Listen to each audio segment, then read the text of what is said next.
नगे च सुरेन्द्रे च कौशिके पाद संस्पृशि निर्विशेष मनस्काय श्री वीरस्वामिने नमः। आरहत वाङ्मय में कहा गया है, अणुसोय पट्ठि बहुजनम्य पडिसोय लब्ध लक्षेणम पडिसोयमेव अप्पादायवो हो कामेणम। 10वें आलियम की दूसरी चूलिका का यह एक श्लोक। 2 शब्द हैं, अनुस्रोत और प्रतिस्रोत। स्रोत तो दोनों में ही है, अनु और प्रति। एक में अनु लगा हुआ है तो अनुस्रोत, दूसरे में प्रति लग गया तो प्रतिस्रोत हो गया। स्रोत प्रवाह के साथ साथ बहना आसान होता है और प्रवाह के अगेंस्ट आगे बढ़ना मुश्किल हो सकता है। अनुस्रोत और प्रतिस्रोत को हम आत्मा के संदर्भ में बताना चाहते हैं कि यह भौतिकतावाद मानो अनुस्रोत है और अध्यात्मवाद प्रतिस्रोत है। भोग चेतना अनुस्रोत है और योग चेतना प्रतिस्रोत है। आसक्ति अनुस्रोत है और विषय विरक्ति प्रतिस्रोत है। चूलिका में ही कहा गया है, अणुसोय सुहो लोगो पडिसो ओ आसवो सुविहियाणम अणुसो ओ संसारो पडिसो ओ तस्स उत्तारो। अनुस्रोत संसार है, प्रतिस्रोत संसार से उत्तरण का साधन है, उपाय है। तो जिसको कुछ बनना है, कुछ होना है, उसे प्रतिस्रोत में अपने आप को नियोजित कर देना चाहिए। यह भौतिकतावाद और अध्यात्मवाद, पदार्थों के प्रति आसक्ति, आकर्षण, भोग चेतना, खाना पीना, अच्छे अच्छे शब्द सुनना आदि आदि जो इंद्रिय विषयों के प्रति आकर्षण है, वह सारा मानो अनुस्रोत है और इंद्रिय विजय की साधना है, वह एक प्रतिस्रोत की चीज है। ऐन्द्रियिक विषय हैं, वो मनोज्ञ भी लग सकते हैं, कोई अमनोज्ञ भी हो सकते हैं। शब्द हैं, अब कोई शब्द हमें बहुत प्रिय लगे, कोई अच्छा गाना आ रहा है, वो गाना कानों को अच्छा लग रहा है, और कोई बात ऐसी आ गई कि वो कानों को बहुत ही कटु लग गई। अब कोई गाने जो बचपन में रेडियो में कहीं मान लो सुने हुए हैं, वो 50 वर्ष बाद भी स्मृति में क्या वो गाना उस समय वो रेडियो में चलता था, सुनते थे, ये अच्छा लगा कानों को, जम गया दिमाग में। वो 50-52 वर्ष बाद भी कि वो गाना बचपन में वो रेडियो में सुना था, वो मधुर लगा हो, अच्छा लगा हो, दिमाग में जम गया हो। तो कोई बुरी बात भी कई बार बरसों तक याद कि वहाँ गया, उस आदमी ने मुझे ऐसा कहा था, ऐसी गाली दी थी, ऐसा बोला था। वो बात भी कई बार बरसों तक याद कि मुझे उसने ऐसा बोला था, मेरा अपमान किया था। तो मनोज्ञ शब्द और अमनोज्ञ शब्द, ये दोनों प्रकार के शब्द कान में पड़ सकते हैं। अब मनोज्ञ के प्रति अगर हम राग भाव करते हैं और अमनोज्ञ के प्रति द्वेष भाव करते हैं, यह राग द्वेष का यह जो संसार है, यह अनुस्रोत का मानो संसार। समता, न राग न द्वेष, कितना ही मनोज्ञ शब्द आ गया, उसके प्रति भी राग नहीं। कोई कटु कुछ भी बोल दिया तो भी मन में द्वेष नहीं, बस समता समता समता। यह समता की साधना, यह इंद्रिय विजय की साधना, यह मानो प्रतिस्रोत है, यह अध्यात्म का मार्ग है। इसी प्रकार हम रूप को ले लें। अब रूप के प्रति भी आकर्षण हो सकता है, विकर्षण भी हो सकता है, द्वेष भी हो सकता है। कोई कैसा ही दृश्य आ गया मन के अनुकूल या मन के प्रतिकूल, तो उसमें भी समता रखना, राग द्वेष में नहीं जाना। दुनिया में कितनी चीजें हैं, और बड़े बड़े शहरों में तो फिर कहना ही क्या।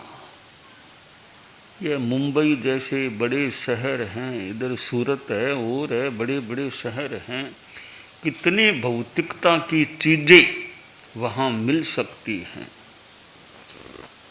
और आदमी उनमें लुब्ध हो सकता है कि वो भी ले लें, वो हमें मिल जाए, वो भी मिल जाए। कोई खराब चीज हो तो मन में द्वेष भी आ जाए। तो दोनों में समता रखना, यह अध्यात्म की साधना है। गंध है, सुगंध भी और दुर्गंध भी। अच्छी गंध सुगंध आती है तो मन को भी कई बार अच्छी लगती है। या दुर्गंध आ जाए, आदमी नाक के आगे कपड़ा लगा के उससे बचने का प्रयास भी कर लेता है। तो यह कहीं राग द्वेष ने, रस है खाना। भोजन में आदमी को बढ़िया चीज मिल जाए तो उसको आदमी भूख से भी ज़्यादा भी कई बार खाने का मन कर सकता है, भी और खा लें, थोड़ा और खाएं, और अच्छा लगता है और खाएं। तो पदार्थ हैं, थोड़ी देर का स्वाद है कि उतरियो घाटी हुयो माटी, थोड़ा सा जीभ में स्वाद नीचे उतर गया थोड़ी देर, भले कोई जीभ पर कुछ असर रहे तो रहे, तो थोड़ी देर का स्वाद है। तो स्वाद में आदमी आसक्त हो जाए, न तो स्वाद में आसक्त होना चाहिए, न फालतू विवाद में अनुरक्त होना चाहिए। स्वाद और विवाद, न स्वाद में आसक्ति, न विवाद फालतू, उसमें रस लेना चाहिए। तो रस है जिह्वा को जो अच्छा लगता है। ऐसे पदार्थों के प्रति भी संयम। खाने में बहुत बढ़िया लग रहा है तो जीभ को तो थोड़ी देर का स्वाद आ गया, ज़्यादा खा लिया, फिर परिणाम पेट आदि को भोगना पड़ेगा। तब जीभ तो वह थोड़ी देर स्वाद ले लिया, वो तो अंदर बैठी है अपनी, बाकी परिणाम फिर पैरों को भुगतना पड़े, पेट को भुगतना पड़े, सिर को भुगतना पड़े। तो थोड़ी वो आसक्ति शरीर के अन्य अंगों के लिए कठिनाई में निमित्त बन सकती है। तो यह भोजन के प्रति भी अनासक्ति का भाव। एक वो परिवार था, तो नई बहुरानी आई थी, तो उसका ससुर, वो ब्राह्मण परिवार था, तो कहीं भोजन में जाना था। ब्राह्मण जो ससुर था उस बहुरानी का, तो वह भोजन के लिए गया। तो वो सास बोली कि बीननी पहले से पल्यंक बिछोना सब ठीक तरह बिछा दो, तुम्हारे ससुर जी आएंगे, उनको आते ही सोना पड़ेगा, वो 1 मिनट भी खड़े नहीं रह पाएंगे, तत्काल उनको सोना पड़ेगा, तो तुम पहले से बिछोना बिछा दो पल्यंक पर तुम्हारे ससुर जी के लिए, क्योंकि आज वो भोजन के लिए गए हैं, वो बहुत ज़्यादा खा लेते हैं, ज़्यादा खा के आएंगे तो वो आते ही उनको लेटना पड़ेगा, वो ठहर नहीं पाएंगे, इतना वो उनके शरीर में हो जाती है। तो वो बहुरानी ने बड़ी मार्मिक बात बोल दी कि अच्छा मासा आपके यहाँ ऐसा होता है क्या, आपके यहाँ ऐसा होता है क्या? तब वो सास बोली तुम भी तो ब्राह्मण परिवार की, तुम्हारे पीहर में फिर कैसा होता है, तुम्हारे पीहर में फिर कैसा होता है, तुम्हारे पिताजी भी तो भोजन के लिए जाते होंगे। तो वो बहुरानी बहुत सरलता से बोली कि मेरे पिताजी की बात बताऊं, वे भी हमारे ससुर जी की तरह वे भी भोजन में यूँ जाते ही हैं, पर मेरे पिताजी भोजन के लिए जाते हैं तो जाते तो पैदल हैं, आते खटिया में, फिर वो उनको खाट में लाना पड़ता है, इतना वो चल भी नहीं सकते पैदल। फिर अर्थात वो रस भोजन में आसक्ति होती है तो आदमी थोड़ा ज़्यादा खा लेता है। खैर इंसान है, थोड़ा बहुत मन हो जाए खाने का, कोई भगवान तो है नहीं, सब कोई थोड़ी बहुत खाने में रुचि, और भी आज अच्छी चीज़ें बनी है, जिम्मनवार है तो खा लें, परंतु धीरे धीरे उम्र भी आए आदमी को, थोड़ा मन को समझा कर। अब उम्र का फर्क है, एक तो 25 वर्ष का युवक है मान लो, थोड़ा एक उम्र 75 की हो गई है, 70 पार है, तो फिर तो और ज़्यादा खाना पीना थोड़ा संयमित रहे, कि उम्र के साथ थोड़ी जीवन शैली में थोड़ा ध्यान देना भी अच्छा रह सकता है। 25-30 वर्ष की उम्र में जैसे खाना पीना सब चलता था, अब उम्र 75 के आसपास की हो गई है, अब 25 की तरह थोड़े खाते पीते ऐसे मोर। अब धर्म की दृष्टि से भी अपना थोड़ा द्रव्यों का, कोर का, खाना पीने का संयम हो, अब वो उम्र नहीं है जो, अब वो उम्र तो टाबरों की है, अब मेरी उम्र वो नहीं है। अब मुझे तो अपना खान पान रहन सहन थोड़ा संयमित, ताकि आत्मा की दृष्टि से भी ध्यान दूँ, शरीर स्वास्थ्य की दृष्टि से भी, क्योंकि ये शरीर की गाड़ी है, वो ठीक तरह चलती रहे लंबे काल तक, तो 90 वर्ष तक, 92 वर्ष तक शरीर की गाड़ी ठीक चलती रहे, अपना खुद का काम आदमी खुद कर सके, दूसरों के परवश न पड़े, तो यह एक शरीर की दृष्टि से अच्छी बात है। परवशता आ जाए वो बढ़िया बात नहीं है। संस्कृत में तो एक जगह आया है, सर्वम परवशम दुखम सर्वमात्म वशम सुखम। यह परवश होना दुख है, स्ववश रहना यह सुख है। इसका अनेक संदर्भों में अर्थ संभवतः हो सकता है, पर आदमी स्वावलंबी रहे, खुद का खुटना खुद काट सके, अपना काम खुद अपना कर सके, कि आदमी टॉयलेट भी खुद नहीं जा पाए, उठने बैठने में भी दूसरों को उठाना बिठाना पड़े, अंदर प्रवस्था हो। बाकी तो हाथ की बात नहीं है, कई बार अब हो जाता है शरीर में, पर आदमी अपनी ओर से भी ध्यान रखे, खान पान और का सब का। तो अब ये बाथरूम जाना है, उम्र है, कहीं पैर फिसल गया, कोई कुछ फ्रैक्चर हो जाए, तो फिर थोड़ी सावधानी रहे भाई, कि अब सावधानी से, सावधानी तो बच्चों को भी रखनी, मतलब हमारे बाल मुनि हैं और उनको भी रखनी चाहिए, कहीं कहीं गिर न जाए, कहीं भागते भागते पानी में और में। पर वृद्धावस्था में तो और भी थोड़ी अपने बीच चलने में और में कहीं पैर फिसलना, हमारे वृद्ध कोई संत और हैं, टॉयलेट बाथरूम में जाने में भी सावधानी भी कहीं ध्यान रखें। तो यह उम्र का भी एक अपना असर कुछ हो सकता है। तो उम्र के साथ साथ थोड़ा जीवन शैली में आवश्यकता अनुसार चेंज आदमी करता रहे, खान पान रहन सहन भाग दौड़ इधर उधर जाना करना, अब कितना करना अब कितना करना। तो एक व्यवस्थित कुछ जीवन शैली, धार्मिकता को भी समय मिल सके, धार्मिक साधना के लिए भी समय मिल सके। कि व्यवहार है, अब व्यवहार भी मान लो एक समय में निभाना बहुत अपेक्षित है, धीरे धीरे भी थोड़ा व्यवहार से अब निश्चय की ओर आगे बढ़ने का।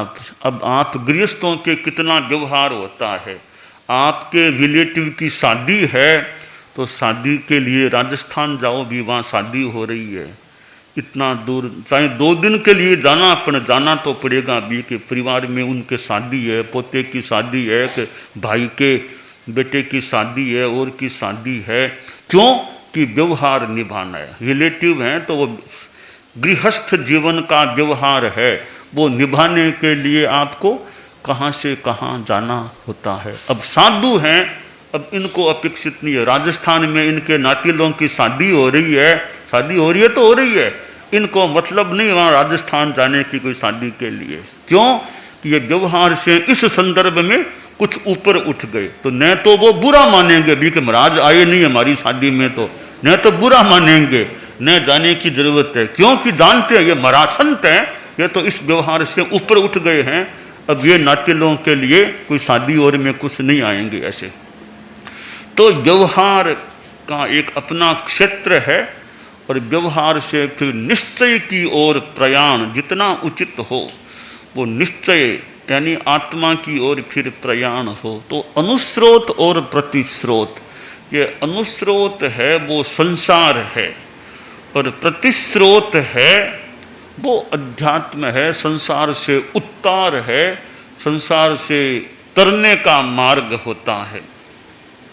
स्पर्शनेन्द्रिय है तो स्पर्श के प्रति भी आसक्ति नहीं।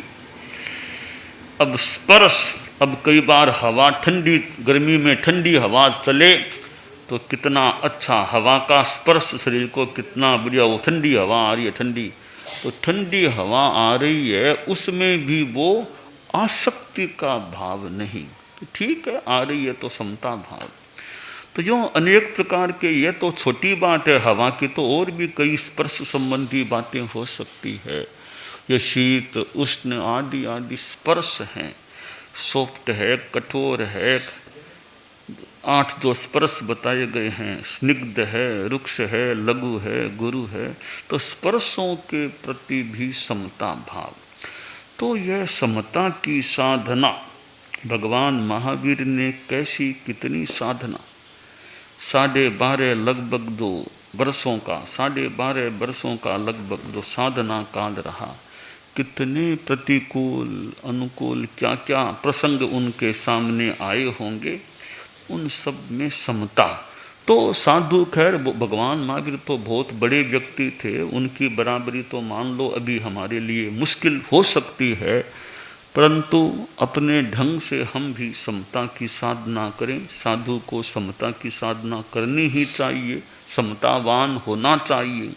और आप लोग जो गृहस्थ हैं उनको भी समत्व समता भाव में रहें, परिवार में और में कोई कहना सुनना, कोई बोल दे कुछ कर दे, भी शांति रखो, समता रखो, समता में सुख है, समता धर्म है।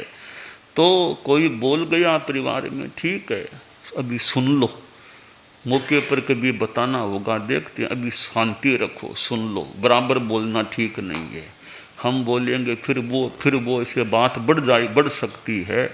तो वहाँ मन को कंट्रोल में रखना, कभी कभी होठों को सीकर के रखना होता है, होठों को बंद रखना होता है। ये होठ हैं, ये तो गेट हैं, द्वार हैं, अंदर बड़े कीमती वो शब्द हैं, वो रत्न हैं मानो।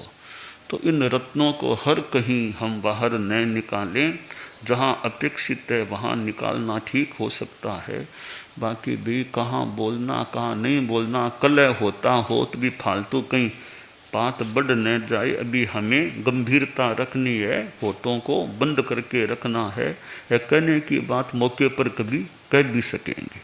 तो यह अनुस्रोत और प्रतिस्रोत, अनुस्रोत संसार है, प्रतिस्रोत संसार मुक्ति का मार्ग है।